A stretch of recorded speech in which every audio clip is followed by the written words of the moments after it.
The following is a presentation of the Belly Up Sports Media Network.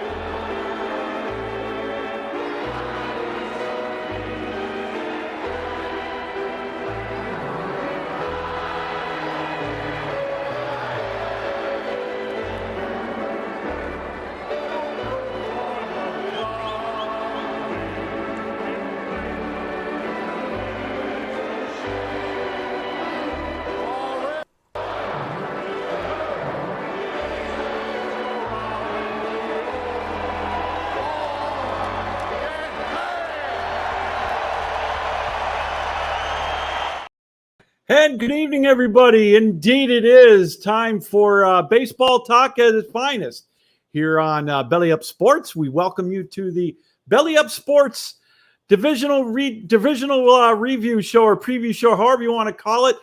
When it's the 4th of July, which we had yesterday, that's the halfway point of Major League Baseball, kind of one of the measuring sticks, if you will, in Major League Baseball. And we're going to have ourselves a roundtable discussion here on Belly Up Sports, brought to you tonight by Manscaped and also by SeatGeek. And we welcome into the show Kevin Wilson and Brent Redlinski, and of course yours truly, Lou Gamlin. Fellas, hey, welcome to the show. How are you?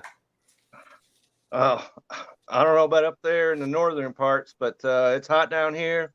And but you know, that was a great introduction. Because as we were talking before we went live, I grew up about 40 miles from Chicago, so the White Sox or Cubs games were on all the time, and we used to listen to that take me out to the ball game all the time. So that puts me on that get right back to the beginning of time, and so I'm excited to be talking baseball right here. You know, Brent, gives me chills too. You know, thinking Superstation. WGN and TBS, right. And of course, that's right. Just great to get you back in.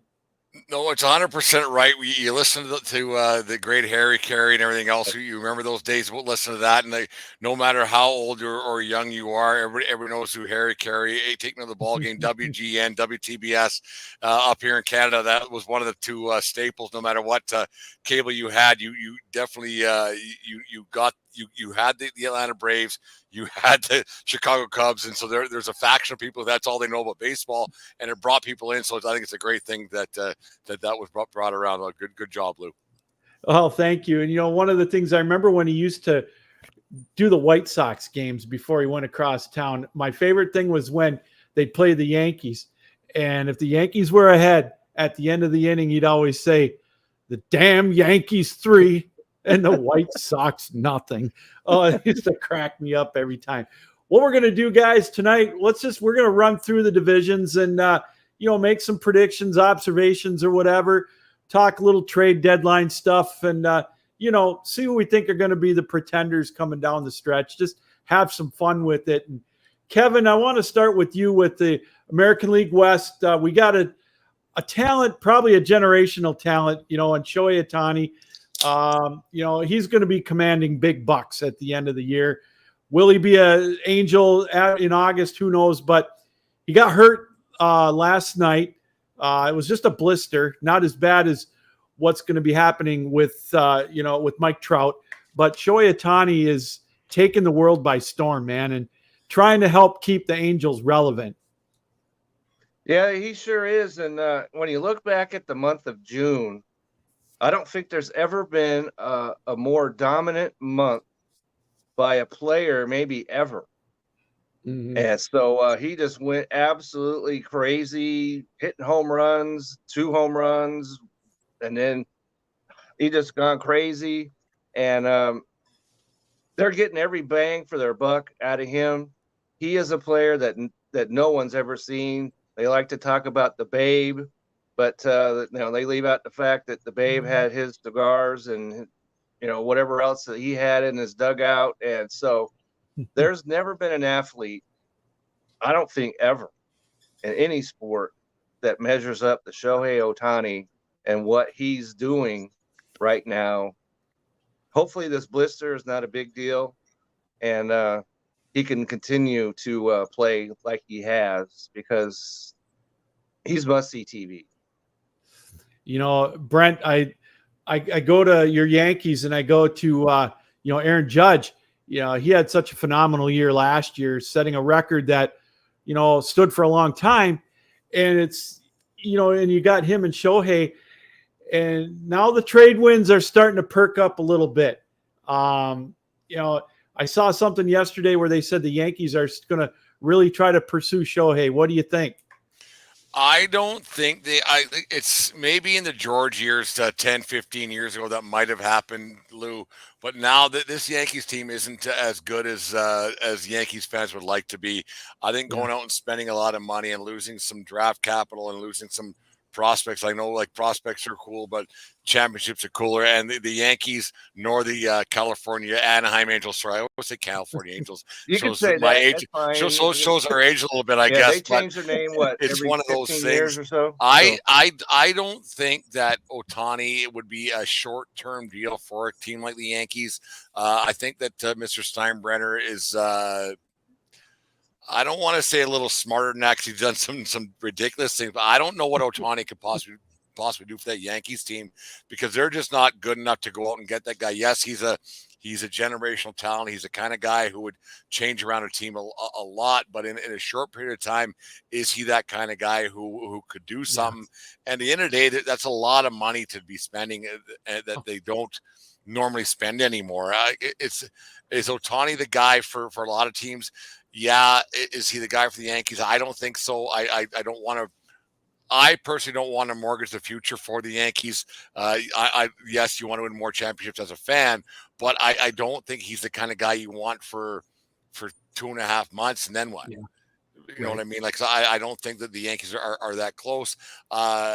There's some other deals I could see that Ohtani going to. It's too bad, because I predict this back in March. I think, Lou, you're on my podcast there, and we started talking about it, that I thought that Ohtani would end up being a New York Met, because I thought the Mets could have a better season they've had, and that's been a complete disaster. That's where I thought he was going for sure. Yeah, and Kevin, it's funny is here we're talking about a team that's in third place, and they're falling apart. Now, I know everybody's got injuries, and you got Mike Trout. I just read before we came on, he could be out up to 8 weeks with that wrist surgery. And Rendon hit himself with a foul ball. And, all that happened within 24 hours? Yeah. And all of a sudden now they were shaky at best to gain ground, because, let's face it, you've got the American League East with the Yankees, with Baltimore. They're pretty, in my opinion, they're pretty solid as wild card possibilities, if not making a run at Tampa. But Kevin, I want to talk about a team right out in your backyard, Texas. We see the sticks and whatnot, the batting. It's incredible the numbers they're putting up, but I think their pitching staff doesn't get the credit they deserve.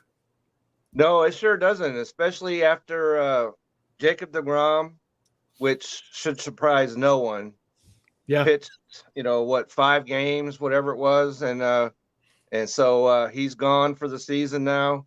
But and you look at Nathan Eovaldi, he was kind of seemed like he was a throw-in to that whole deal, right?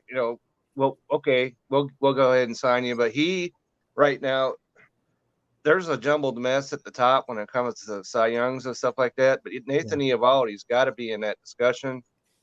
And probably the most surprising is the name Dane Dunning, which probably 2 weeks ago, probably no one ever heard of. And he pitched, and he pitches well, and he pitches as good as anyone on that staff. John Gray has slowed down some, which is unfortunate because he's on my fantasy team. But so they got him, and their pitching, their starting rotation is about as good as you'll find. Their bullpen has been a real issue. That's why they went out and got Aroldis Chapman.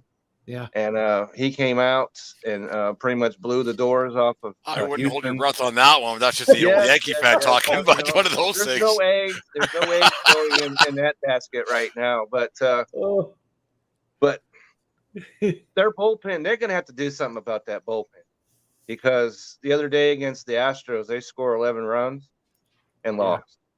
Yeah. And the Astros, because they just got done playing a 4-game series over here in Arlington, not too far down the highway from where I am.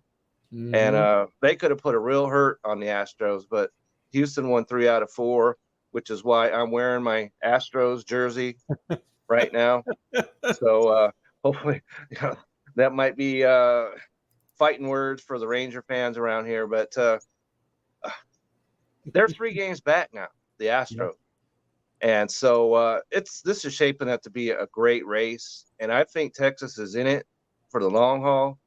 Their hitting will demand that they stay in it. And if they get any kind of bullpen help, this is going to be a heck of a race.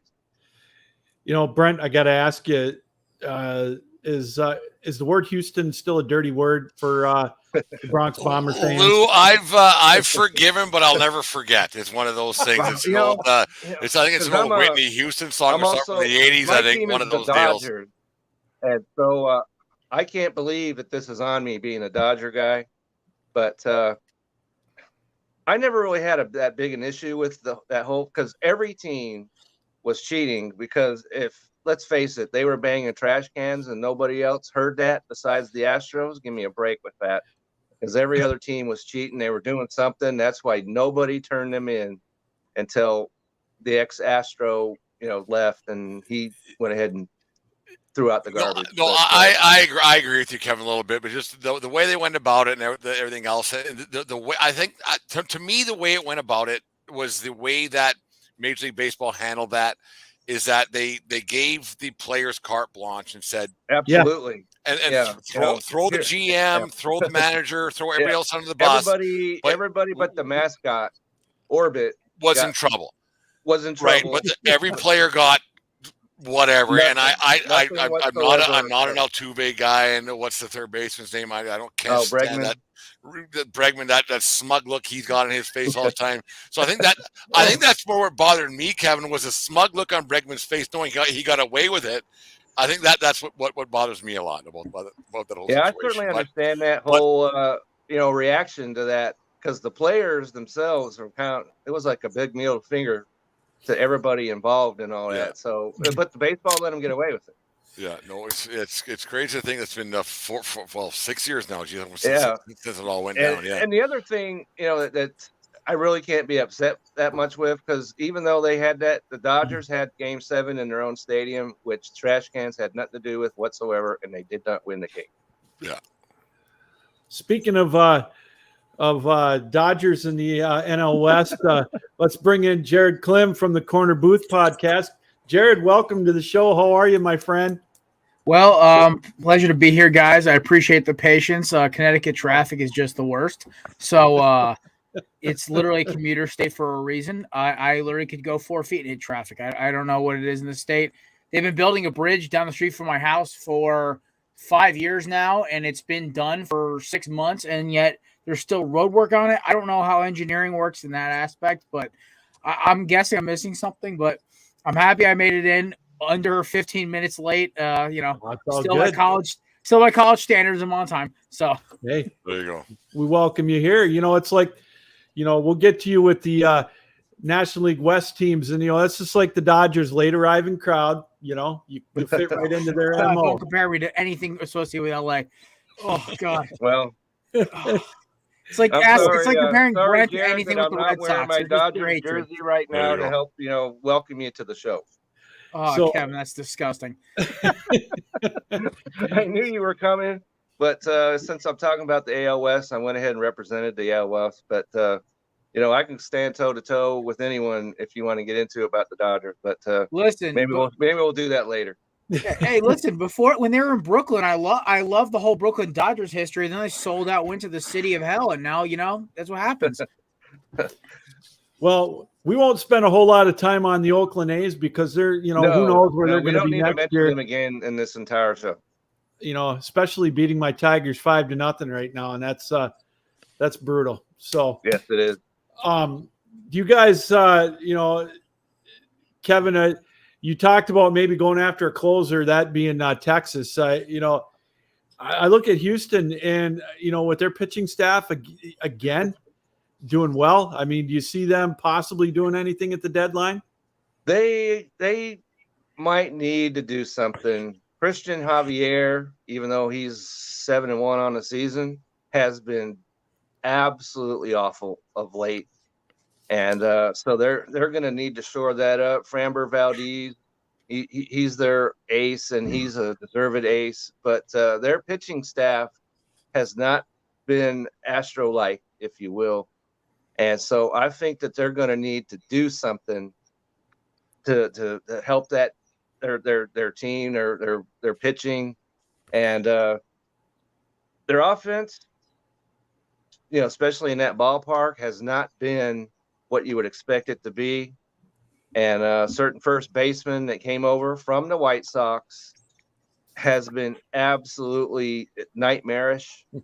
He's heating up a little bit right now, but yeah. I added him to my fantasy team just for him to strike out 3 times in a game. So I said goodbye to you. And so considering all that and Altuve's missed time, the fact that they're 3 games out of first, better, the Rangers better pay attention, because like I said a minute ago, they just beat them 3 out of 4 here in Texas. Yeah. And so the Astros are not, I see it where it says not going anywhere. They don't need to go anywhere because they're right there. Well, speaking of a team that might not be used to first place in the National League West, Jared will bring you in talking about the Arizona Diamondbacks. I mean, wow, they're off to a great start. Didn't expect this one. This is probably my most surprising team in all of baseball, to be honest with you. So it's honestly really funny, right? So I know you guys already talked. I don't know if you guys talked to AL East already, obviously with Brett's Yankees, but Brett can attest to this, because there's another team very similar to Arizona, 2 teams technically out in the AL West, the AL East, that are playing very similar baseball to Arizona, one with a little more power, one with a little more speed, as the Orioles and Rays. These are teams that are adjusting and running with the new baseball rules. My Diamondbacks have never been, since like the days of Paul Goldschmidt leaving, have never been a team that's going to blow you away with home run power. It's just not in their nature. Their ballpark allows a lot of guys who are like 10, 15 home run a year hitters to put up 25, because that nice thin Arizona air, that ball travels. But what does it in is the fact that they run the bases like demons. These guys just get after it. They can make. I watched the game. By the way, shout out to MLB Extra Innings for these mid-season sales. I paid $60 for 125 games of Diamondbacks baseball. Best investment of the year. Why? Because they're fun. From the second you turn that game on, they just make plays on the base path. They make baseball like back we were taught in high school and middle school, where not everyone and their mother are swinging for the damn fence. And defensively, they're just a sound baseball. I think they're second in least amount of errors. I believe they're at like top 5 in defensive efficiency. Yeah, they cannot seem to find a 4th or 5th pitcher for that pitching staff. But once Merrill Kelly gets back, it might be a little easier. But Galen's kind of been towing that line a little bit. And what cracks me about this team is they have an MVP candidate, and it's not like Ketel Marte has received votes before, Christian Walker, who was a borderline all-star last year. No, it's the Rookie of the Year, most likely winner in Corbin Carroll, who, by the way, folks, is an inch shorter than me, 30 pounds lighter than me, runs the equivalent of a 4.25 40, and I think is top 10 in home runs and top 3 in slugging percentage, which is just mind-blowing. Mind-blowing. Yeah. He's just unbelievable. And it's energy like that. You got guys like Ketel Marte, who I think are top 10 in walks. And they play baseball, and they make you beat them. They make pitchers they make you throw strikes, and then they hit the strikes. They will take pitches, they draw walks, they get on base, and they make you get outs. They don't give you freebie outs by swinging at bad pitches, swinging at getting into those bad counts where guys, generally good pitchers, will get you out of it. So why Arizona's winning is, one, their bullpen, which has been awful for the last 10 years, has been decent with a bunch of guys who I guarantee, besides Miguel Castro, you could not name. Mark Melanson has been MIA. I think Torey Lovello locked him in a basement somewhere. And their pitching staff has just gotten good performances, and their offense rises to the occasion. Now, for them to keep this lead, because I think they are a better team than the Padres, because the Padres can't seem to find a pitching staff. The Giants, I think, were a false flag, because the problem is they are like the Diamondbacks, where they rely on their defense and they rely on timely baseball, but they don't have the hitting prowess. What they have is like they're a Miller Lite version of Arizona in the lineup, where they have a lot of guys who can hit for contact, they can get a couple power runs in, but they don't have really that like amount of like offense where they can carry I'd say subpar pitching staff. The only threat is that slimy team from Chavez Ravine. But the problem is they're having the biggest trouble with Arizona this year.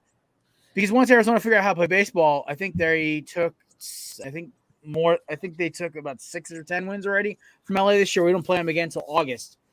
And it's not like a couple years ago where we walked in 2017 and Yu Darvish and them just kicked our heads in. This Arizona team I do think needs a starter, and they do need one more arm in the bullpen. But offensively, they're set. They just find ways to score runs. And I think the only team to keep under 2 runs this year is the Red Sox. So it's a weird thing. They're like they're a year ahead of schedule. And I know Kevin's looking at me with so much scrutiny right now. But the thing is, it's a team where like everyone's been sleeping. They were terrible.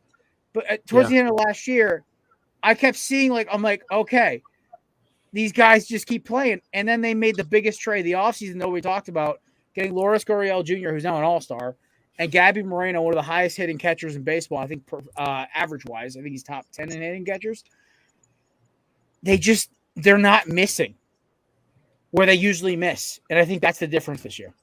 I think you see that throughout baseball. You see these lower payroll teams like the Diamondbacks, like the Cincinnati Reds, like the Pittsburgh Pirates. I mean, obviously they're in a weaker, like not the Diamondbacks, but weaker divisions. Yeah. And you see these teams are doing well, and like you have the Baltimore Orioles in the East, and you have the Tampa Bay Rays, so somehow do it every year in, year out. But I think the rule changes have really helped these lower payroll teams actually close the gap a lot by saying, let's play baseball like it used to be played when we played, like when we were in kids, like it's a long time ago, Lou, when we were kids in the schoolyard and everything else, right? So it's a lot different now. And I think that now you've seen a lot of these teams are stuck with these contracts that can't do anything with these guys. They're kind of stuck in not doing anything, but now you have these lower payroll teams who are doing a lot of damage. You look at Cincinnati Reds, how they've come out of nowhere. At one point, they won 12 in a row, and now they're there. So now all you got to do now, and with the expanded playoffs, if you can go 500 from this point on, you got a good shot. Like if you're over 500 right now and go 500, you have a very good shot to get either a win a division or get yourself into a wild card series, not just a game, but a 3-game series. I think it's great for baseball. Oh, I agree. I absolutely agree, and I think Jared, that the Arizona, they're the answer to why baseball didn't need to ban the shift, because they hit the other ball the other way. They do things correctly. They get on base, they steal. The stealing part definitely has helped them, and so I agree with you that they do things on a baseball field that you like to see. Because I'm not one of those guys that just sit around wait for a 3-run homer. I like to see guys on base. I like to see people moving around. It makes the game interesting. Yeah, that's right. And double steals and all that sort of thing. And so I was against them banning the shift. Not that I hate the shift. I hated it with every fiber of my being. But if players would go the other way, we wouldn't be talking about any of this. Well, it's so funny you say that, because, I mean, maybe getting rid of Dalton Varsho and a few of these other guys in the offseason, Arizona hit into the shift a lot last year. And it was the most frustrating thing for me as a fan to watch, because I'd watch my team get up, get 3 guys on base or 2 guys on base, and then watch, Ketel Marte or Walker hit a laser right into, the second baseman playing over the middle. And it gets frustrating. Mm-hmm. I also think that the shift was just, it was over-calculation of a game that's meant to be reactive, not proactive, whereas football, you try to plan ahead, you try to do things differently, and you try to anticipate everything happening. But baseball is one of those, it's one of those sports where you almost can't really have a plan until the pitch is thrown. And I think getting rid of the shift, adding the pitch clock so guys can't take 35 seconds to wind up and blow gas past you. I am absolutely thrilled with the pitch clock. I'm an old baseball guy. Pitch clock, I am thrilled to have it. I can watch. Listen, the game tonight, Diamondbacks Mets, first pitch 9:40. Tommy Henry's a fast pitcher. I'll be done with that game by the time I got to go to bed. Now I'm gonna open up the shop at 6:40. So I'll be good, man. I love this, especially as a West Coast baseball fan. It's perfect for me. You know, I want to expound on Brent's point before we go to break. You talk about the Padres, and the payroll. Do we have to talk about the Padres? Well, they're interesting, actually. It's an unbelievable story. It is. Yeah, if you're a psychologist, this is a very interesting baseball team. Yeah. I just look at it. They're built for they're built for the long ball, and obviously it's not working. And that stadium, I've been to that stadium, Lou, and it's not a home run, factory down there. Beautiful spot. I love that ballpark. I've been there a couple of times. Beautiful. Yeah, it's right there by the water, and so that is not anywhere near being a home run stadium. Then you got the Dodgers as a pitching park. Then you've got San Francisco pitching park. So they didn't build that team with the division and the city in mind that they play in. And one other thing about the West, the Dodgers are the Dodgers. We touched on them a little bit. They lost Kershaw, Jared, for a short period of time. That's tough. That's tough. And no matter what you think of the Dodgers, you gotta like Clayton Kershaw. He's a guy that does things. He's you gotta like him. It's that old meme from Anchorman. God damn it, I hate you, but God damn it, I respect you. That's what it is. Kershaw is one of those few Dodgers. Like I think I'll put like Andre Ethier, Adrian Gonzalez, Yasiel Puig. The dudes who I'm like, God, I hate you, but damn, I respect you. Matt Kemp, Mookie Betts, the other ones. But like, and I felt bad for Dustin May today, basically being done for the year again. Yeah, I saw that. I will say this: he's the hardest pitcher to hit against in MLB The Show. I swear, nobody else was a 99-mile-an-hour sinker ball. It's a pain. I used to play it against a guy in high school who threw a 91-mile-an-hour sinker ball, and for high school standards, that's insane. It's like the sharpest breaking two-seam you ever seen in your life. I can't even imagine what you got to do at 99 miles an hour trying to hit that. And the fact of the matter is he's such a talented pitcher, and it just sucks. This dude's elbow is made of glass. Yeah, it's unfortunate. And I said about a team I despise, worse than the Cowboys, as an Eagles fan. Well, what we're going to do is we're going to step aside real quick for about 60 seconds. We come back. We're going to switch our focus to one of the more competitive divisions in baseball. The American League East, we're going to get Brent front and center, and we'll talk about his Yankees and, of course, a team that's been hot from the word go, that being the Tampa Bay Rays. You're watching the Belly Up Sports Baseball Show. It's 4th of July time, so we're halfway through, and we're breaking down all the divisions. We'll be right back here on Belly Up Sports.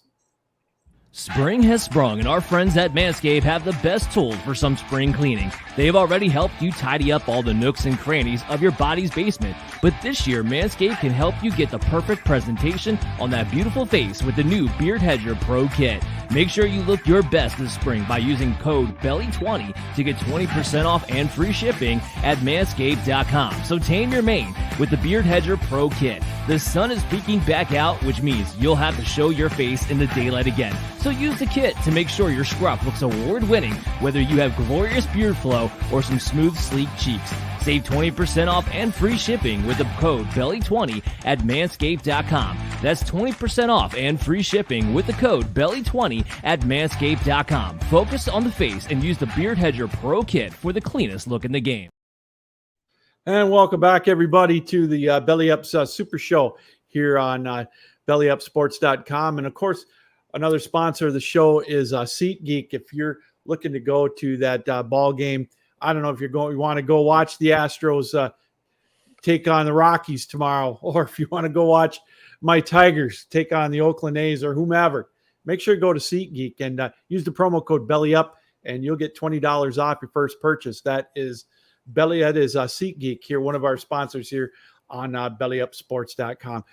Brent Redlinski, Jared Klim, and also Kevin Wilson joining us. Yours truly, Lou Gamlin here. It's 4th of July week, so that means that's the traditional halfway point. The 4th of July is for Major League Baseball, kind of a measuring stick, if you will. And Brent, let's go to the American League East. A powerhouse again this year. All 5 teams at or above 500 right now. The Red Sox in last place, a game over 500. They'd be first in the AL Central. But I don't want to pile on the Yankees. Go ahead. Go ahead, because I will. The late breaking news today was Jimmy Cordero's out for the year, suspended for domestic violence, I believe. Yeah. What kind of effect is that going to have on the Yankees trying to? He's a mid-reliever, and it's like you hate hearing about that stuff, and you hate hearing it. And then the people who talk about it, it's always a Yankee. It's not always a Yankee, so I don't want to get into that too much. But you hate hearing about that kind of stuff, and how this continues to be a situation around baseball and around sports is a mystery to me. I mean, it's been probably happening for 1,000 years throughout sports and everything else, and you hate to hear it, but Jimmy Cordero's a bit piece and everything else. So it's okay. A thing, and it's terrible that it happens. The 81 games probably isn't enough unless something can happen. Like, I don't know if you listened to our show the other day, we talked about Domingo Germán getting that perfect game that he got last week against the Oakland A's, and it didn't have that same feel for me, because I'm not a Domingo Germán guy because of his past indiscretions and everything that's happened. And I'm a Yankee guy, like, through and through. There's no getting around that. But it didn't have that same feeling for me when these guys go through this stuff. And I think, like, playing professional sports is a privilege, and when you blow that privilege, I think that privilege is gone forever. That's a Brent original, and that's a Brent thing, and that's how I feel. So it's one of those things, like, when these guys do things that they should, that are it's going to be odd to hear, like, if the Yankees do find themselves in playing baseball in October, and if Domingo Germán is starting Game 3 of a ALCS or World Series, how Brent's moral compass will act towards it. It's one of those things. It's going to be odd to see how that's all going to play out. And they're chasing Tampa right now on top. They've been there since the word go. For a while, they were flirting with Detroit's record from 1984 when they were 35 and 5. Lou, we talked about it, the roar of 84. That's right. And that's all we've got to grasp here in Detroit. Like, they, Aaron Judge, I read something today that he said he's only at 10% running capability. The guy's 6'9", 260 or 270. It's what a kick in the guts for Yankee fans. I mean, do you see him coming back before August? I don't see him coming back at all right now. I think that big frame, and he bet on himself last year, and he put himself through the rigors there, and all went through. And I don't see him coming back. The amount of effort he had to put in for plus the rigmarole of everything else, hitting 62 home runs, out for the media every day, and then the offseason he had it. Yeah, he got the big contract, but I can't see him coming back, because he comes back and these contracts, they're guaranteed, but then it gets pushed back, everything else. I can't see Judge coming back this year. And do you want a guy coming back for 1 year for a team, like I said earlier, that's not going to win championships the way they're constructed? If Judge and his camp was smart, they would probably say, you know what, let's shut her down, because they already have 14 DHs, I think, on that baseball club right now, with Donaldson and Stanton and everything else. I don't know if I would even with the insurance you would have. Does Steinbrenner and does Cashman want him to come back for a team that really doesn't have they have a playoff shot, but do they have a World Series shot with Judge in the lineup at 20%? Because that's a lot of money for a lot of years, where you have a guy sitting there not playing a bunch. Do you want him for 8 years, not for 8 weeks? And I don't see Judge coming back. He said he's swinging a little bit. He's throwing the baseball a little bit. But you know what? You need to play a lot to be a professional baseball player. I don't see Judge coming back. I don't. A team that, I think, I don't want to call them a surprise anymore. The Baltimore Orioles and Jared, they remind me a lot of your Arizona Diamondbacks. And, they're right there. I don't know if they can catch Tampa, but they're solid for a wild card spot, in my opinion. what cracks me about Baltimore is Baltimore does things similarly to Arizona, but there's little subtle tweaks where maybe it's not as fast, but they hit the ball a little with a little more pop to it. Yeah. Pitching's a little different, but their bullpen is incredible. You get past the sixth inning, you don't have the lead, call it, it's over, you're done. I think two of their guys have under 2 ERAs in that bullpen, sub 1.5. It's incredible. And the fact of the matter is they just find ways to win games. The only kicker is that Tampa Bay is the best team in baseball, besides possibly Atlanta. And I look at it, there's basically 5 teams right now who I think if you said out there in the World Series, that's like great. And the 5th team I think might be Baltimore because they just they'd be 6 behind Kevin's Astros.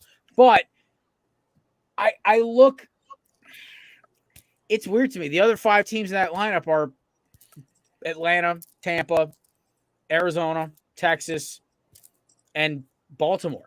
And if you asked me who are the 6 best teams in baseball 4 months ago, I would have like lost my freaking mind. Yeah. I'm like, wait, what's happening now? Baltimore, Arizona are on this list? But then you start looking at how baseball is played now. Yeah. A lot of these teams thought they could just pay their way with these lineups, and Brent said it best. The Yankees have 15 freaking DHs on that bench. Where you have like the Diamondbacks, the Orioles, who just rotate the guy who doesn't feel like playing in the field that day to play DH. And you mentioned it, Tampa, they're just Kevin Cash is just doing wonders. They got 6 pro level pitchers, Lou. That's why they're winning everything. Yeah, and then you got a guy, Shane McClanahan. I mean, to me, he's the Cy Young candidate in the American League. Mm-hmm. He just needs to get back on the field, and he's the guy who you got to favor if he can get back on the field as soon as they're saying. He's throwing the ball unbelievably. The thing about Tampa is that they got off that hot start, obviously 13-0. They beat who was it? It was Washington. It was Detroit, Boston when they were struggling a little bit, and the downtrodden Oakland A's. And the Oakland A's. So they won their first 13 games. The best way to have a good season is to win your first 13 in a row. Yeah, that certainly helps. Because you can kind of do things. You can change lineups here and there. You can do things differently. You win 13 in a row to start the season. You don't need to win 13 in a row mid-season because that's really hard to do. And the way that they went about their business and did it early, that's the smartest thing they could do. And how Tampa does it, I have no idea. And the magical formula, the fairy dust that they have there in Tampa, I have no why somebody isn't with like the Mets. That's Steve Cohen from the Mets doesn't go in for forget about baseball players. Yeah, go in and get their analytics guys and say we will give you triple whatever Tampa's giving you. Because there's a magical formula with the small payrolls now that baseball finds. The new rules, everything else. It's crazy that Tampa's doing it. Yeah, you have a star, like you have 1 star, well 2, I guess, with Randy Arozarena and Wander Franco, who's an all-star now. But they have 2, 3 guys and great pitching, like you said, Jared. Baseball's not as hard as these other people tend to make it. And I really think that these analytics guys make it a lot harder than it has to be. I agree with you on that regard. And I think about like last night, I don't want to go back to my Tigers, but they're playing Oakland. They got a chance to win it or a chance to tie it.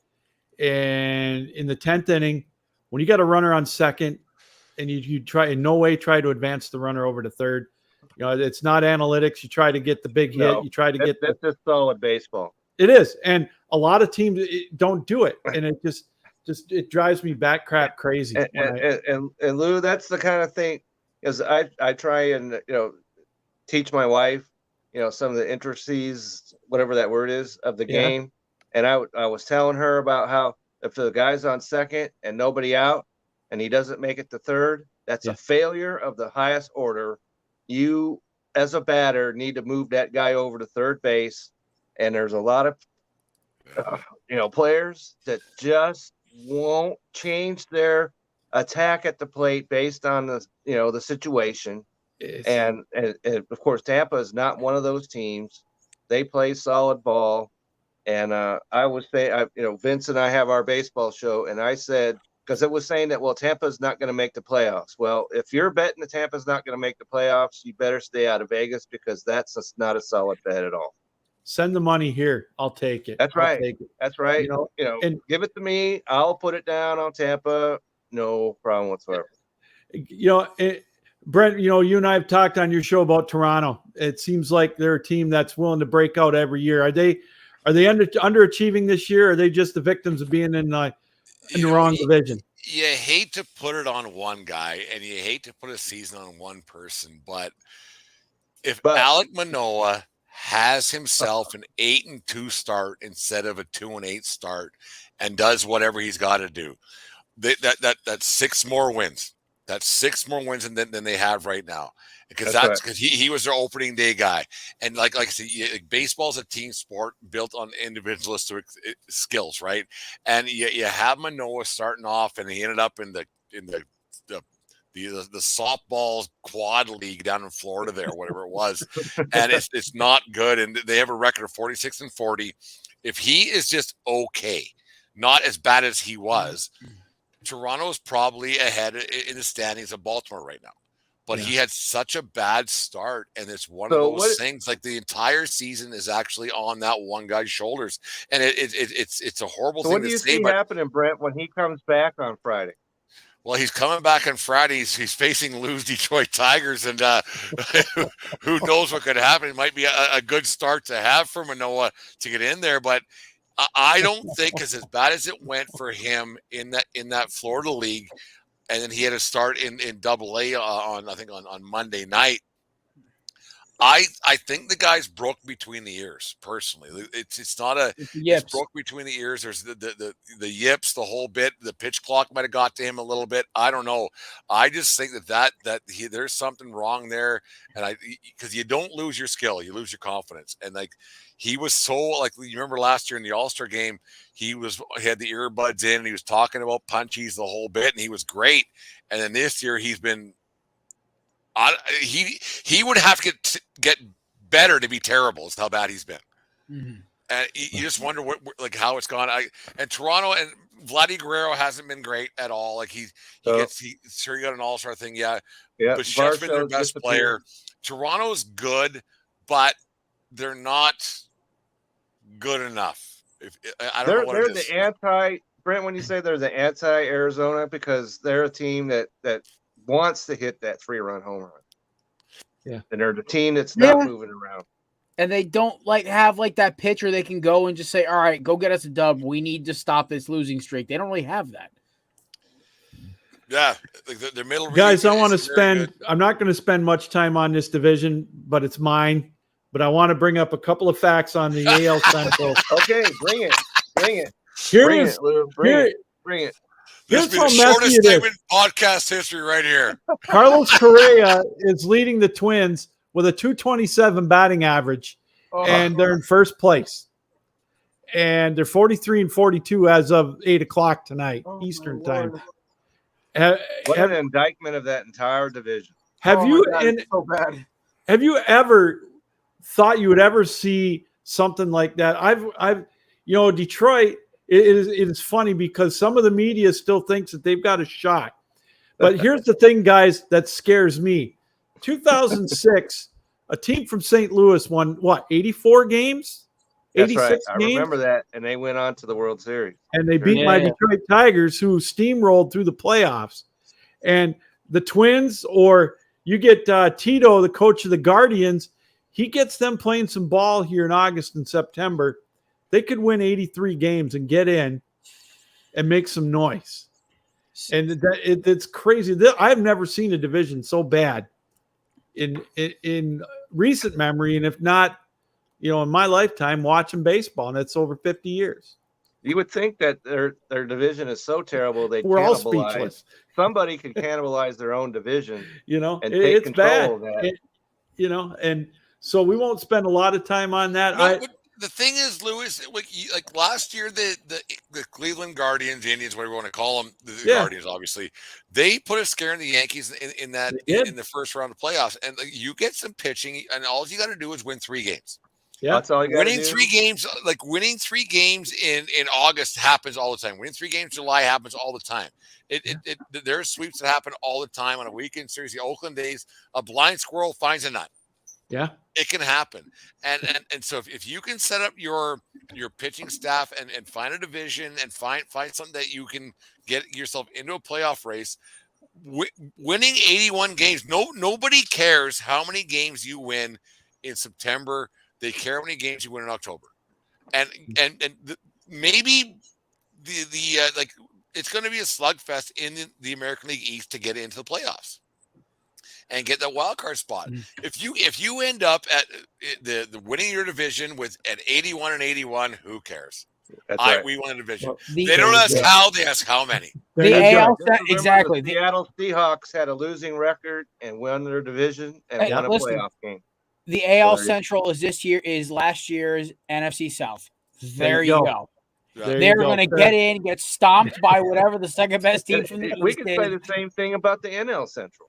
Yeah. Oh, yeah. No, Just cut out the central part of the country for baseball this year. We'll just do the coasts. Well, we could talk about something. Let's talk about some good baseball. And Jared, I want to ask you this. You got Miami playing, they're making a hell of a run. Not quite as good as Arizona, but they're playing good ball. We've get every few years we've got, Arias chasing 400. I think he's at 387 right now. How tough of that is a record to attain? Oh, it's got, the thing is that everyone forgets about batting average. It's one of those stats that is always changing. And you go through a slump where you lose. I think it was like 4 years ago. There was a guy who was I can't remember the batter's name at the point because it's like all these bases are blending together. I remember there was a couple guys back when I was a child too, where like guys be, they're talking Triple Crown around July, man. They're hitting 307 with 20-something dingers, a couple like 50-something RBIs. You go on one bad stretch. Let's say you got to go, if you're on the Marlins, you got to go against Spencer Strider. Then you got to go out west to go against Zach Gallen. And then you got the kid from Pittsburgh who's throwing gas right now. And then you got to come back and play Max Scherzer in like one road trip. That could just tank your average. You're done. So it's luck mixed with skill, mixed with a couple good bounces. And I'm pulling for this kid because he's fun. Also, the Marlins are just a pain in the ass to play because there's no real way to beat them unless they have Sandy Alcantara on the mound. Then you got an automatic win apparently this year. But you talk about Manoah. Yeah, Sandy's even worse. They just don't have a place to put him right now, so they're keeping him up there. Right, because he stepped in a hole on the mound or something and fell through it and he hadn't been found since. It's like he lost Michael Jordan's secret stuff or something. Something happened there. You might want to check and see if he's got an ex-girlfriend that's throwing bad vibes his way or bad juju or something. Because went to New Orleans, went down the wrong street, kind of thing. Yeah, some kind of thing happened to him because I didn't expect that he would be as good as he was a year ago, but this is just great. Kevin, Lou, I think Arise is actually going to have the a Atlanta shot. Braves on top of the the National League East. They've been up there since just about the day one this year. And I look at Acuna. He's putting up MVP type numbers. He's the MVP hands down in the National League. Runs away. It literally runs away. He's got the power. He's got he's at the top of the leaderboard in average and slugging and hits and everything else. And then literally running away because he's got stolen bases. Yeah. And so when you got a guy like that in your lineup, it makes it almost slump proof when you've got a guy like and that on a team that's going to win, because I think it's very important. Yeah, I don't think you can be like we talked about before. I think I can't remember Lou, but you have most outstanding player, which I think Ohtani would win every year. Yeah, most valuable player is a different thing, right? When your team wins, you need that guy, and Acuna's that guy, right? It puts it up exactly right. People were concerned about his injury. He's left that completely behind. We don't need to be concerned about that anymore. And so he's got the lineup around him. He's got players that'll get on base, and all he has to do is just concentrate on what he's about, and everything else will take care of itself. Exactly.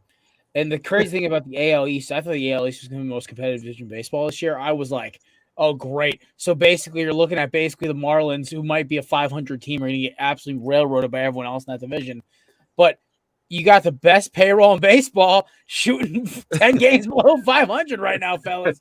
It shows, guys, money can't buy you wins. Nope.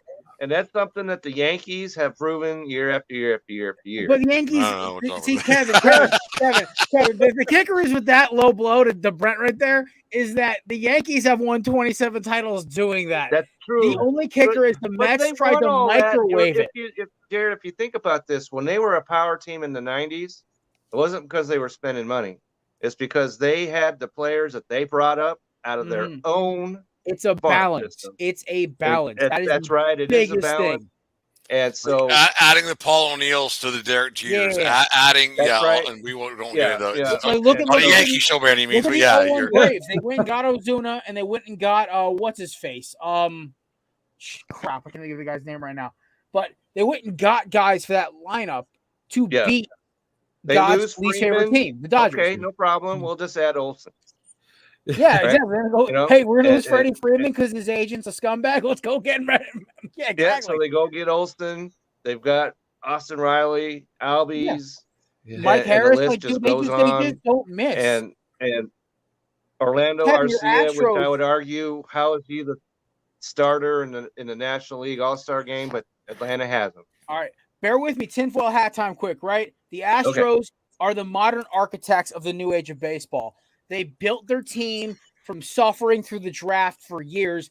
Now you have teams like Baltimore, Arizona, Atlanta that are just exploding with homegrown talent and maybe one or two guys they plucked from another team's farm system. And that's how you win. You can't pay for championships anymore. San Diego and the Mets have proven that this year. Yeah, they just don't have it. You can't pay for every position. And that's the only way Detroit's going to win. Because they can't, that is not a free agent destination spot anymore. I don't think it's a real estate destination. No. Well, but seriously, and that's a great point. And I think that, you got to build it from within. I mean, especially, if you want to be successful with the small ball. I wanted to give you guys a stat. We're talking about Acuna with his stolen bases. He's on pace to probably get maybe 90. And, the all-time modern-day record holder, obviously, is Ricky Henderson in a single season with 130. The greatest baseball player to ever play the game, in my opinion. 100 so much fun. He had 172 stolen base attempts the year he broke the record. Can you imagine that now? That's mind-blowing. 172 attempts. So he got caught 42 times that year. That's mind-blowing. Rick was a beast back then. He played well. Rick, he played for every team, I think, almost when it came down to it. And he was and the way that he would crouch down there when he was at the plate. Like I remember when he came up to Canada here, and he played for the '93 Jays there, and the Whamco became Whamco with an H in it. And he was unbelievable how he would just electrify the crowd and get on base and steal.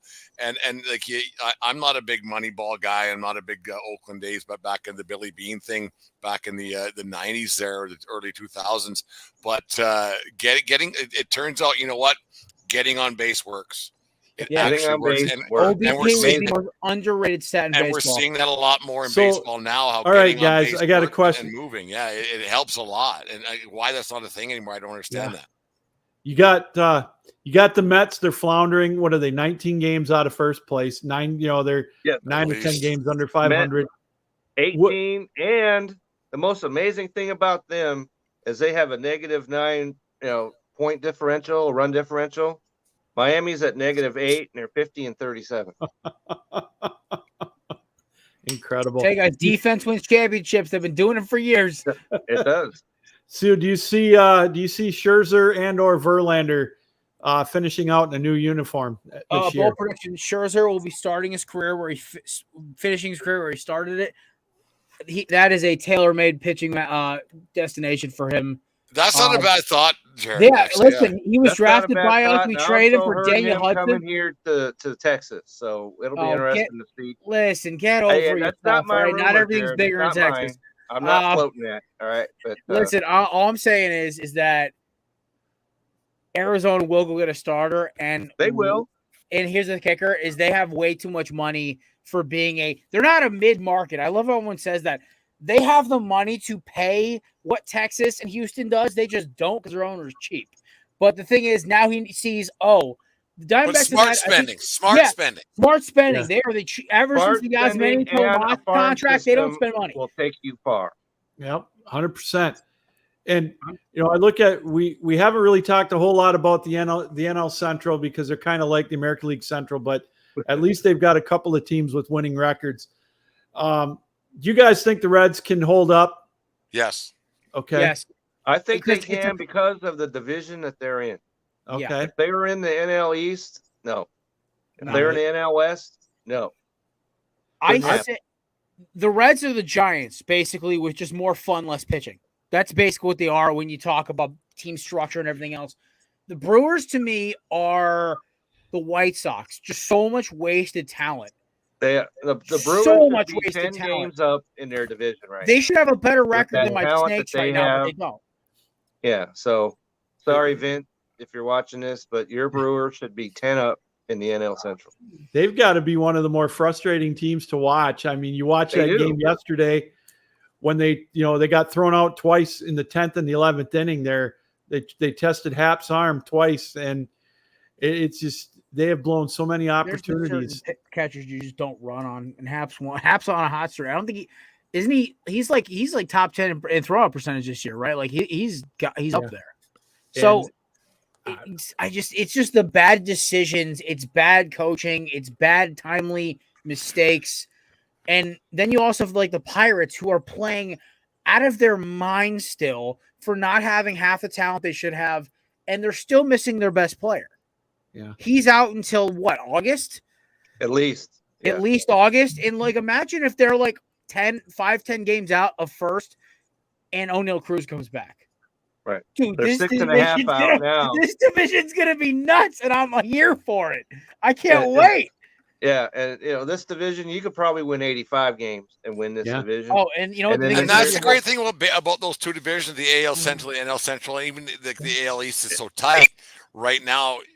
A good weekend and a bad weekend can change the standings a lot and really quickly. Like it's going to be a dogfight. It is. This is why the Diamondbacks and Braves want to run away with their divisions because they don't want to have to play a team from the AL Central or a wild card team from the West or East because they know whoever one of those three teams is going to be a pain in the butt to put out. Whereas if they get an extra week, they're going to have to play baseball to the very end of the season to win that division. Because once again, winning 13 in a row to start the season is a good idea. Exactly. Because that last 2 wins may save your ass. Listen, right now, somebody was asking me, like, are you hyped? Your Diamondbacks are like hot right now. There's like a month ago back when they were on like that 13-game win streak. I'm like, I don't care how many games in a row they win. I just want to win the damn division in September. I don't care about win streaks in August. Listen, them winning a game in June gets me through my night and gets me through my 8 a.m. meeting at work. After that, I don't give a shit. On to the next one. That's the thing. It's why 162 is such a beautiful number. Yeah. And that's why, Jared, that's a good thing that they're up, where they are, because full well you hate the Dodgers, but they're going to make some moves. They're going to nip at our heels. But the thing is, I think this year, man, there's something people hate them because weird of that. They spend a lot of money, but they've got the farm system also. That's why they can make these moves. And so I'm not saying, you need to be concerned because listen, we're watching behind us, but we're also like, it's not like they're going to sneak up on us. We're going to see them coming. The thing is, and here's the kicker. Here's 3 reasons why I don't know if they're going to actually make a run this year. One, they just lost their other pitcher, Dustin May. Walker Buehler is, I believe, still out. Yeah. Yes, he is. Clayton Kershaw is gone for at least half a month, if not more. Awful. I hear And you, Jared. Urias is Gonzalez, basically awful. Urias is like playing t-ball Urias against him. got lit up by Kansas City. That's a problem. Awful performance, by the way. I was watching this morning. And then this whole thing about Shohei Ohtani, they don't even know if they're in on him, but they're saving those prospects because they know That's they're right. going to have to move guys around, move contracts. The Dodgers aren't thinking about 23. They know even if they lose to Arizona, they somehow get in, they beat them out. They still got that buzzsaw over in the ATL waiting for them, or the one over in St. Petersburg. This isn't like they're going to walk into the World Series like it has been in years past. No, so I they have may no decide, illusions F it, about and let's that. go get the kid from across town. They're All right, going we're gonna to do that, Lou. That's my prediction. At some point, Shohei Ohtani will be in a Dodger uniform. If it's not this year, then it will be next year. Let's hope he's not cursed like that franchise is now. No. Yeah, I'm here to officially play taps on the Angels. Their season is absolutely over. I can't argue with that. We're going to step aside real quick. We'll come back. We'll wrap it up with some predictions. I've got some interesting questions for the guys as we wrap it up. You're watching the Belly Up Sports baseball show, The Halfway Point, 4th of July. We like to take a look at the divisions and give some predictions, and we'll finish up with that. We'll be right back here on Belly Up Sports. Spring has sprung, and our friends at Manscaped have the best tools for some spring cleaning. They've already helped you tidy up all the nooks and crannies of your body's basement. But this year, Manscaped can help you get the perfect presentation on that beautiful face with the new Beard Hedger Pro Kit. Make sure you look your best this spring by using code BELLY20 to get 20% off and free shipping at manscaped.com. So tame your mane with the Beard Hedger Pro Kit. The sun is peeking back out, which means you'll have to show your face in the daylight again. So use the kit to make sure your scruff looks award-winning, whether you have glorious beard flow or some smooth, sleek cheeks. Save 20% off and free shipping with the code BELLY20 at manscaped.com. That's 20% off and free shipping with the code BELLY20 at manscaped.com. Focus on the face and use the Beard Hedger Pro Kit for the cleanest look in the game. All right, welcome back, everybody, to the Belly Up Super Show here. Baseball halfway point. 4th of July is always the traditional halfway point, so we want to get the guys together and talk a little baseball. And while you're thinking about baseball, you want to go to that next game, make sure you check out SeatGeek. And when you're there, make sure you use the promo code BELLYUP for $20 off your first purchase. And you can get some great seats at some good prices, and you can watch America's Pastime as we're going to get down close to the trade deadline. And, that's when things really start to get interesting. Brent, I want to start with you here on this next question. Managerial hot seats. Who do you think is going to be the first guy to get the axe? And are we going to get a regular season firing? I wish it was Aaron Boone because I'm not like I like Boone. I'm a Boone guy for sure, but like from when he was a player, and I kind of liked him. But I gotta think that if the Toronto Blue Jays don't act, no, you know what? I'm gonna change that. I am going to say that Buck Showalter won't see the Wednesday after the All-Star break. I think that Steve Cohen he had his State of the Union address last week on the media and everything else, and it's been a disappointment that $350 million, whatever it is, payroll. It hasn't worked there for whatever reason. I'm not blaming Showalter, but now the Mets have a guy who's a fanboy, and he's got $14 billion in the bank, a little less than podcaster money, obviously. But I just think that Buck Showalter is probably the guy who's going to get the hammer first. They have to find a way to move forward, and that team is going nowhere quick.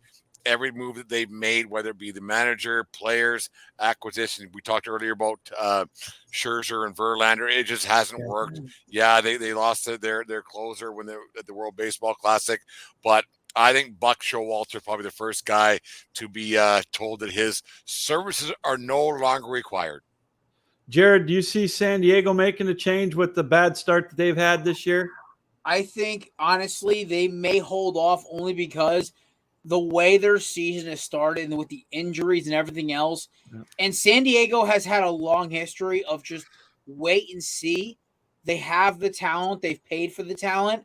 I don't think the issue really is their manager. Bob Melvin, by the way, is one of the most successful managers of the past 20 years that nobody really talks about because most of his business has been done on the West Coast between Arizona, Oakland, and now San Diego. I think we're looking on the wrong corner of the country. Anybody else not like kind of like looking at Boston like maybe Alex Cora might have stepped in it finally? Yeah. I mean, listen, John Henry clearly doesn't care about the Red Sox anymore. He's too concerned about the Boston Globe and his soccer exploits overseas. Shout out to my boy Kevin. That's really true. Yeah. Shout out to my boy Kev from Tailgate on the Quad Pod, my former co-host. Made that joke every time. But they're 43 and 43 right now. I believe they're only a plus that run differential. I think their best offseason signing was not losing Rafi Devers and getting Justin Turner. Thank you for taking Justin Turner away from my Diamondbacks and making my life easier. That's I fine. will say this. Something like the Alex Cora signing was supposed to be like revelational. Like he was going to help fix it, man. Like I thought like, oh, they got their guy back. He was a witch hunt for him getting fired. And it's like, yeah, but when your owner doesn't give a shit anymore, look what happened to Pittsburgh for 10 years. Yeah. So Boston's in trouble, and I think they're gonna find a scapegoat, just like Hector said. They scapegoated Houston. I think the first one to go. I think Showalter will finish the season. I don't think he's gonna be there the rest of the season. I think Cora's gonna go first because I think San Diego's got a rough next couple games, but I think because Bob Melvin is such a calming presence, and they've kind of righted the ship sort of. And they'll catch the Giants because I think the Giants have kind of overstepped, and Gabe Kapler is just a musclehead in a manager uniform. So I think Cora is the first victim here. Kevin, what about Seattle? There was some expectations up there that they might be a playoff team. Talk about disappointing teams. Seattle's got to go up to the top of the list, and but they actually did make the playoffs last year, so I think that gives him a little leeway up there. Maybe not a lot, but a little leeway. I think the guy that's really in trouble is in the middle of the country, and that's St. Louis. Yeah, because they won the division a year ago, but then what happened? They got swept right out of the playoffs. Yeah. Then they come into this season, and it has just went bomb shelter time. The Cardinal way hasn't worked so much this year. The Cardinal way has not worked. This is, the Cardinals don't make moves like this, but he's got no good standing or goodwill going towards him. If they had won that series a year ago and, at least advanced, maybe, he could feel a little bit better when he walks in the house and kisses his wife and whatever else, but he's got no goodwill coming towards him. And so if this continues, he's got to go. We talked about the MVP National League. I think Ocuna's got to be the front runner. Now, Kevin brought up a good point, and we all agreed. I think in the American League, obviously Ohtani's got to be, he's probably the front runner, and they're contending. But who else for MVP in the American League could you see challenge him, especially if he has to miss any amount of time? Randy Arozarena. Okay. I took the name right out of my mouth. Randy Arozarena. He's taking it right from that great performance he had in the World Baseball Classic. Yeah. He's carried it right on through. And like I said, they're a guarantee. Like as of right now, they go under 500. Their playoff team. You have, in my opinion, you have to make the playoffs to be considered for an award. Like we talked about earlier on. It's an individualistic sport, but Arozarena has been that guy for a team, has been on a roll since day one, and he's kind of the catalyst of that baseball team out there in Tampa. Yeah, there's other guys that help out, obviously, but he's that guy. And if he played, if the Tampa Bay Rays were in St. Louis, you put that team, everyone would know all about all those players, but because they play in Tampa and nobody cares about the Tampa Bay Rays, you don't hear about him. We know about Arozarena because he's that much better than everybody else. And so Arozarena to me is the MVP, even if Ohtani does whatever he keeps doing, because Ohtani is king of a third world country to me. Like he's doing a lot of great things, but he has to do something. Yes, it's individual, but your team has to win. Yeah, that's my thought. American League Cy Young, Kevin, what do you think? If you talk about an award that's completely and utterly wide open, yeah, this is it right here. McClanahan might have it locked down, but he's on the IL, and so I'm going to go with a dark horse, and he's not really a dark horse, and that's Eovaldi. Yeah. And so I think that you took mine, like you read my notes. Okay. And so, as I said, Astros won 3 out of 4, but the one they didn't win was started by Eovaldi. Yeah. And so he's the guy that's going to keep the losses, no losing streaks and stuff like that for the Rangers. And so he is if McClanahan gets back and pitches like he did in the first half, that's my winner. But if that doesn't happen, then I'm going with Eovaldi. Jared, what about the National League for your Cy Young? If you had to cast a vote right now, it's Mr. Galen. Like, yeah, you want to talk about a guy literally pulling a pitching staff behind him. That's right. He had a couple struggles on the road early in the season. I think the problem is his stuff is either he's going to blow it past you for a strikeout, or he's going to blow up a bird. Sound familiar? Or he's going to give up a long ball. The thing is with Zach, he's going to get your 6, 7, 8 strikeouts. He's going to get you deep into the game, 6, 7, 8 innings. I think some of the time his biggest problem is I think he tries to over pitch batters where you have guys like Merrill Kelly, Tommy Henry in the same staff who will just try to get outs. Yeah. And I think that's what he'll get into trouble. But there has not been a pitcher where I'm just like, okay, that's a dub. It's over. Call it.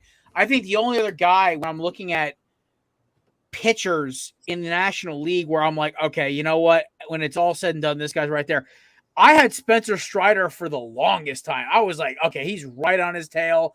I could even throw in Clayton Kershaw's having an amazing season as well. But Kershaw from the National League. Kershaw's having like half his shoulders coming off. Apparently, the poor guy's been pitching since I was in middle school. So, for the record, I'm almost 30. It's to me, I think Galen's kind of taking. Kevin Lou, do you guys remember when you guys were almost 30? That's a rather dark corridor. Listen, I know. I'm 48, but I'm just saying. Do you guys remember you were almost 30? I barely. You talk about going back into the Death Valley days, right there. That was Donnie Baseball was in his prime. We're right at the end with the Yankees when I was 30. Almost 30. Oh, Jesus. I'm a 95 baby. Just let that sink in. Well, there you go. Holy cow. Holy mackerel. Yeah, I had dark hair back then. I almost had hair. Yeah, whatever. Yeah. Listen, I'm losing mine. I'm catching up with you, Lou. Don't worry. That's why I'm going to keep the Viking beard till I go on the ground. Right on. There you go. I am getting older, but I do have hair, and I appreciate the hair I have. And it's not the same color as it was back in the day, but I have hair, so I appreciate that. There you go. Last question for you guys before we wrap it up tonight is we've got obviously we've got the front runners in each league. Give me a team that might make a surprise and might make a run that's kind of struggling right now, or a team to look out for that maybe I'm not looking for, if that makes any sense. I mean, the thing I kind of said it when I gave my answer who the 6 teams are that can win this whole thing. And we all know the top 2 dogs are Tampa and Atlanta. But what about the 2 teams below them in respective leagues, Texas and Arizona? Now, you can't tell me that wouldn't be the funnest World Series of all time. Just 2 offensive jumps. Nobody would watch. You know what the worst part is? It's a crime. That's it. That game would be so much fun. From the power pitching to the speed on the base pass to the fact that there's no-name players just putting up numbers. I think both Texas in the AL, Arizona in the NL are teams that, like, when Atlanta and Tampa look over their shoulders, like, okay, we got to watch these guys. And I mean, to a lesser extent, then you go to Houston and then Baltimore. Yeah. The NL's weird, and I guess the Dodgers, if you want to look a little farther back. But it's a weird setup this year in baseball. I think it's what's kind of gonna make it a fun finish. How about you, Kevin? Well, I'm going to go with the same dark horse as a year ago, and that's the Philadelphia Phillies.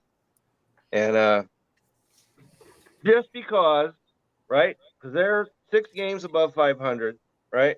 And they're 8+8 in their run differential. And so they had an awful start to their season.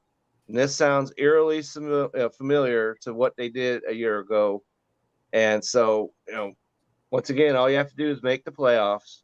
There's no chance they're going to win the division. I'm under no illusions about that. But they could play themselves back in to a playoff spot, and then you'll see what happens after that. Brent, what do you think? One of the things I like living up here in Canada, that's not in Lou, which is funny. Like I say, way up here in Canada, it's like a mile above. It's still no big deal. You're in Michigan. When Toronto's relevant in baseball, it's great here in Canada because people watch a little bit. But the thing is, when the Jays are going good, it's great to be a baseball fan here in Canada. And you know what I'm going to do? There's 2 great players that play for the Jays with Bichette and Vladdy Guerrero Jr. And then to have a East Coast team with the Jays, and then maybe to have a West Coast team with some great talent that the Padres have. And I'm not a Padres guy at all. I think that there's some attitude problems on that team, but it would be great for the game of baseball for people who don't watch and don't get as in-depth as we do with these attitudes and the thing they have, to have that talent, the San Diego Padres, against the talent that the Toronto Blue Jays have. I think that would be great for baseball, East Coast, West Coast, the whole thing. So I would hope to see a Toronto Blue Jays, San Diego Padres World Series. Well, that's going to be, you took my team. That, Brent, if they ever make the World Series, can they please leave those god-awful uniforms somewhere, bury them in the desert, something, because they're terrible. Toronto is my sleeper team. I think they're going to make a run. I think they're too good not to.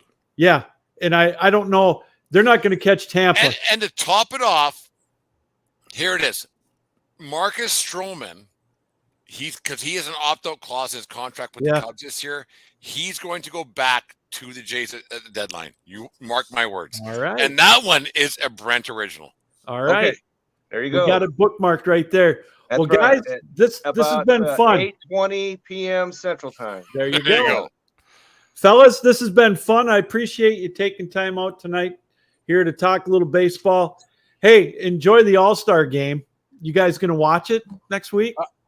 I got a starter in the game again, baby. I'm watching it. Are you kidding me? My boy Corbin, a rookie of the year candidate, is getting the start. That's awesome. Never miss. We got a 2-7 starter on the roster next week. Hell yeah, Michael Lorenzen, baby. So when you have an argument about whether every team should have an all-star representative, I think your representative Lou pretty much settles the argument. I 1,000% agree. 1,000% agree. 2-7 is an all-star, please. That's also on the team. Like, they could easily have sent somebody a little better, but they just don't. They could have sent as much as I'm not a Javi Baez guy, they could have sent him.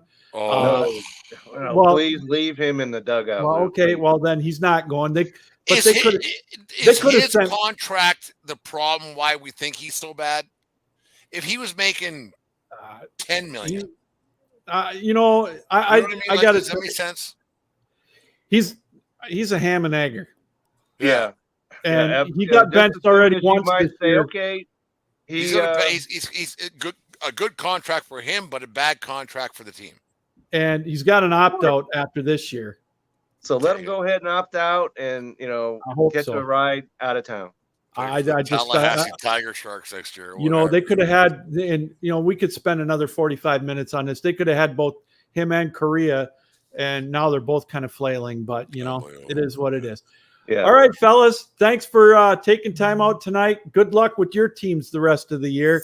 You guys got a shot at doing something. I'm all fired up for the draft since we get the third pick. So enjoy the baseball, everybody. Thanks for joining us tonight. Enjoy the baseball the rest of the year, and enjoy your summer as well. For Kevin Wilson, Brent Redlinski, and Jared Klim, yours truly, Lou Gamlin, saying keep your heads up, keep your sticks down, keep your feet moving, and as always, keep your minds open. Good night, everybody. Thanks for joining us. You bet. Thanks for joining us here on the Baseball Super Show. Have a good night.